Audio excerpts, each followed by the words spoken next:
I recently put out a video about 3 things we can expect to lose in 2021. But not every video needs to be negative. So, in this video, we're going to talk about 3 ways that preppers can get ahead and actually beat 2021.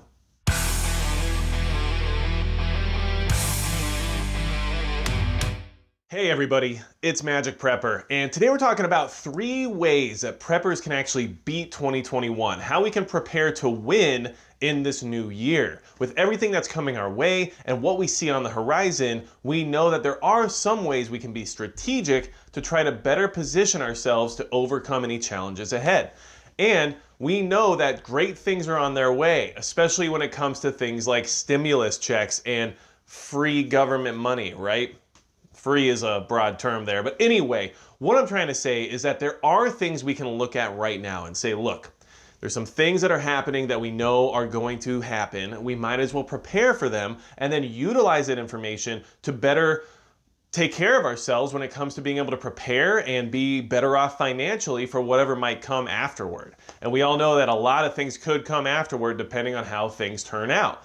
So if you're preparing for 2021 and you want to find out how to stay ahead of what's happening and how to be in a better position for you and your family, then hit the subscribe button below, because these are the conversations we're having here and we need to keep them going. And like I said, not every video needs to be negative or dismal. Sometimes we got to talk about what we can do in a positive way, okay? So understand, when it comes to things like stimulus checks and the current trends that are going on in the government right now, keep in mind that just because we're talking about the use of something like a stimulus check or something like that doesn't mean that we're advocating for government handouts. It doesn't mean that we're advocating for certain types of socialism or anything along those lines. But I do want to remind you that anytime the government gives you money, they're just giving you back your money. It's not like it's their money to give back to you anyway. You already gave them that money. They're just giving it back to you because you need it more now. So keep that in mind, okay? I don't want anyone to be misconstrued about what we're talking about here. Now, one of the first things you can do out of the list of 3 things that we can do here in 2021 to just beat the crap out of this year is going to be to make strategic purchases. What I mean by that is, first off, I'm not a financial advisor. I'm not telling you to invest in any certain way, shape, or form. But I'm letting you know things that I'm looking at and that you need to look at so we can all understand what we can do to better take care of ourselves financially here in this year. And strategic purchasing means acquiring things at the right time to be able to capitalize on their value at the other right time. And there's a lot of us that in 2020 may have made a lot of these strategic purchases that are now being able to capitalize on them possibly here in 2021. And I want you to consider these facts because I want you to be well off. I want everyone to have as much as they can when it comes to flexibility and financial breathing room to be able to prepare as best you can, okay? So the items I want to talk about are going to be things like homes and property, okay? So understand this. Homes and property are going down in value. How do I know this? I am literally in the market for buying a home right now. And what I'm finding is that every home I've been looking at over the last 6 months or so is going down in price. The prices are starting to drop. And understand that the evictions and foreclosure moratorium that was extended until March now eventually will run out. And what that means, and this is an unfortunate situation for many Americans, especially because of what the government themselves have basically told you what you can or can't do with your money, but what that means is that at some point in this year, there's a good chance there will be some kind of a market crash in the sense of housing. And you should be able to find yourself cheaper rent or a cheaper home to buy depending on where you are. And it seems like once that eviction moratorium goes away and once the foreclosure moratorium goes away, there will be more affordable options out there for you. Now, if you're affected by those moratoriums, I'm not trying to say anything negative towards you and I'm not trying to capitalize off of your loss. That's not what I'm trying to say. But if you're trying to be as best prepared as you can in the sense of making yourself more financially flexible moving forward, then if you wait for some of those things to expire, there's a good chance you can find yourself in a more affordable situation after that effect, okay? So keep those things in mind. Now, other thing I want to talk about. Firearms and ammunition are going to go up in value. They are going to continue to rise in value. So if you were someone buying a lot of guns back in 2020, or you've been buying some now, or you've had a lot ever since 1985, whatever it is, it doesn't matter. All the values are going up. And depending on how this administration handles gun control, the value of all those things could continually go up. And if you're talking about things that are likely to be banned in some way or another or restricted in some way or another, the value of those things is going to multiply. And if you can get your hands on something for a good price now, there's a good chance you're going to earn on your investment here in the future, especially if you decide you want to sell something or trade something out to try something new. So keep those things in mind, because those are not bad investments. And I can't tell you how many times I've sold multiple firearms when I was in a tough spot financially that got me through until I got to the next step. That's literally what I had to do at one point in time just to keep a roof over my head. So keep that in mind. Ammunition's the same way. We all know you used to buy it for very cheap in many ways, and now it's no longer cheap. So you either have the ability to turn that into more buy power in the sense of possibly trading or whatever it might be, or you have more value just in your home for yourself, and you don't have to spend the extra money now for what the prices are because you bought when you could and you understand the value is going to continually rise. That also goes to things like precious metals. Now, we know that the whole Green New Deal push and all that kind of stuff is definitely likely to happen here in the future thanks to who's in charge right now. And what I can say about that is things like silver and gold are used in all types of electronics and all types of circuitry and will continually be used in those things, not just in the sense of having intrinsic value, but having actual raw material value. And if things turn into how many solar panels can we possibly put around this entire country, understand that there's a lot of precious metal used in those solenoids or solar panels. Sorry, I'm using all kinds of weird technical jargon that I don't have a vocabulary for apparently. But that being said, keep that in mind. We're moving towards more technology and more renewable energy, which means precious metals have a good chance of continually going up, okay? So even if you haven't purchased them before, buying them now might not be the worst idea. Not financial advice, just keep these things in mind. Food is another big one. If you haven't been investing in food, understand that this has been talked about a million times over, but the best thing I can tell you is inflation is likely to occur, which means food will go up in price. So any food you buy today and store away today will be worth more tomorrow. And that's something that we should all be aware of as preppers, and anybody who's putting food away for long-term storage understands the value of that food down the road. So keep that in mind as well. And stocks and cryptos, those are things that you can invest in that don't have any kind of tangible value, but stocks could easily crash, cryptos could easily crash. You can make a ton of money off both. Those are things we at least need to consider and keep an eye out for and understand the trends and get information on and start learning about if it's not something you know anything about right now, because you could actually find yourself making a lot of money in those departments if you play your cards right. So keep that in mind as well. Still an area of investment that's possible, and understanding what's going to be happening here in 2021 can definitely put you ahead of a good purchase in the sense of investment, okay? So strategic purchasing, very important in 2021. Understand how the new administration's executive orders and how the new guidelines that are going to be put out and everything else that's happening around the world right now is going to affect some of the things you might purchase right this second. And that can definitely help you get a home run when it comes to a good investment, okay? So that's the first thing we can do to win and beat this whole 2021, okay? Understand what's happening and capitalize on it. That's what you need to do, and that's what I'm trying to do, okay? Next thing, okay. Basically, can you strategically relocate? Okay, strategic relocation will be the second best way you can beat 2021. We all know where things are heading.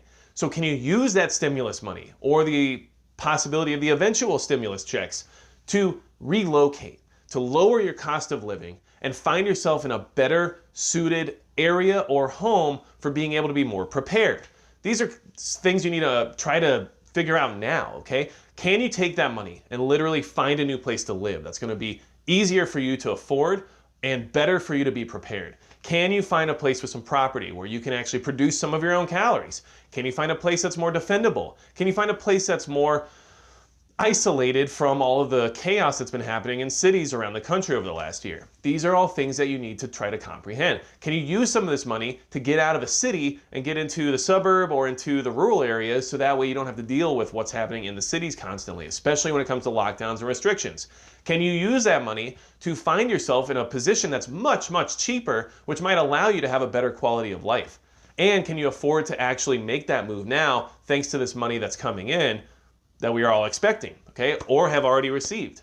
Understand that strategic location is extremely important in any type of planning, okay? When it comes to conflict, when it comes to business, what do they say? Location, location, location, okay? Choosing a battlefield in a conflict can be the difference of winning or losing depending on which side is on what side of the battlefield. We all know that these things are very important, but are you actually considering the strategic location of where you are now compared to where you could be? And can you better yourself and better your life and better your cost of living by changing that location? And it doesn't have to be across the country. You don't have to change states. You can literally move half a mile down the street, but maybe find yourself in a much better position financially. And this goes back to the executive order working on the moratoriums of evictions and foreclosures. Understand that come March, rent and property values could be much less than they are even right now. And even just saving a few $100s a month on rent could really put you in a better position to be better prepared. So I need you to consider those things now and understand that this is what's happening. You gotta see what's happening, look at it, and use it to your advantage to move forward, okay? So the second thing is strategic relocation. Can you get somewhere else and do better for yourself in the process, okay? So another thing that we need to do, okay? We need to prepare for this. We understand it's already happening. We know it's happening, okay?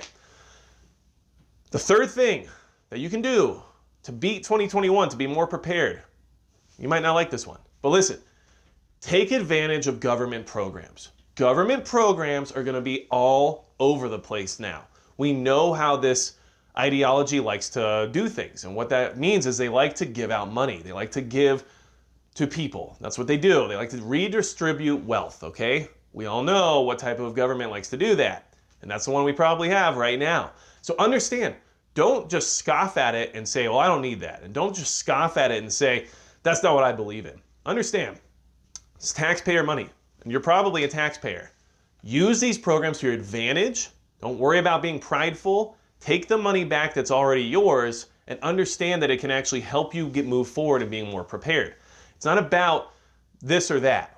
We're talking about how to beat 2021. And we know that this administration and this new government we have right now is going to push a lot of government programs. And there already are some being pushed. The executive order surrounding the moratoriums, of course, helps people, and it helps mitigate their necessity of paying mortgages or rent, okay? So there you go.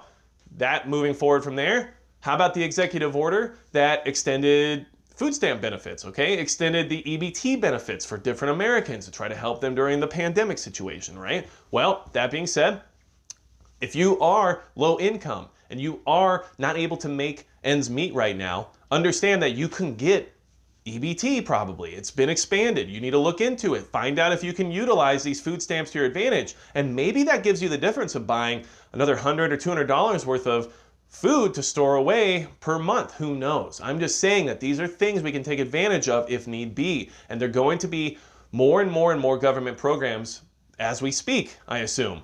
Like the Buy American push that now the new administration is pushing. Starting today, I believe, they're going to try to sign this executive order that pushes things to be more in the sense of Buy American. Now, this push has been around for a very long time. However, what it does basically is it's supposed to penalize people who aren't in America, that aren't using American manufacturing and aren't selling American manufactured products, and it's supposed to incentivize the other way around, which doesn't sound like what you would expect from this administration, which means you know there's some kind of caveat somewhere. But what I'm saying is use that program to your advantage as well. Maybe you're a small business owner. Maybe you craft items here in the USA. Maybe you do leather work or something like that. Understand that you need to investigate these programs and find out what's useful for you in the sense of possible tax breaks or whatever it is that you can do to leverage as much additional financial breathing room as you can to move your business forward and provide people like me and the rest of the community with your awesome American-made products. Nobody's going to be upset about that. And the fact that you're using a program that you probably don't necessarily support in the sense of the administration that's putting it forward to get more money for yourself and put more of your awesome products out there isn't going to make anyone mad. It's just part of the deal right now. Be smart about what you're doing. Understand these government programs are going to be running rampant. I won't be surprised if there's more related to housing, more related to the food crisis, and if there's more related to unemployment. We know there's a huge push for $15 an hour minimum wage. All those things are things we can look forward to and prepare for now and try to utilize to our advantage to beat 2021. And that is something that we need to try to do together, okay? Like I said, not every video needs to be negative or dismal. We can talk about what we can do in a positive way to be proactive and actually get on top of some of this stuff. I'm not one of those people that wants to go out and sign up for every government program. Trust me on that. But if there's something that gets put out there that helps me financially and doesn't negatively affect someone else, I'm going to utilize it because it's still our money at the end of the day. And you should utilize it too. Now, just a quick recap, okay? Strategic purchasing, strategic relocation, and taking advantage of government programs are 3 ways that you can look ahead at 2021 and really win big, depending on how well you play your cards. And these are all things you need to do your own research on, and these are all things that you need to figure out on your own in the sense of me not being a financial advisor. You need to be as informed as you can before you make any decisions related to any of the things we've talked about here today. But what I can say is that those are 3 trends that I see moving forward that we can capitalize on as a community. And look, a lot of us might have bought 10 new firearms in 2020. Well, those 10 firearms might be worth double what they're worth right now, depending on what kind of legislation comes out. And if that's the case, maybe you should flip some of that and make some extra money and put it aside for more food storage, or put it aside to get a better location, or put it aside to invest in something that's going to make you even more money. These are things that you need to look at now and try to prepare for, okay? So understand that this is what's happening and we got to do our best to get ahead of it. And keep in mind when it comes to those firearms things, that Buy American program could definitely be the entryway to banning imports. So keep that in mind. But what I'm saying is those are all obvious things. But if we're not being proactive and getting all the information around them that we can in order to capitalize on them, maybe we won't. So let's beat 2021. Let's prepare to win, and let's make sure as preppers we do the best we can with what we have where we are. Understand that that is a huge philosophy that we need to share more of, and be happy with what we have, because honestly, a lot of us have a lot more than a lot of the world. And we have to understand that we got to do the best we can to prepare for this country one day in the future to be a lot like the rest of the world if that's where we're heading. And that's not where I want to be, and that's not where you want to be. So let's not be there. If you have anything else to add to how we can beat 2021, leave it in the comments below. Otherwise, that's going to be it for Magic Prep.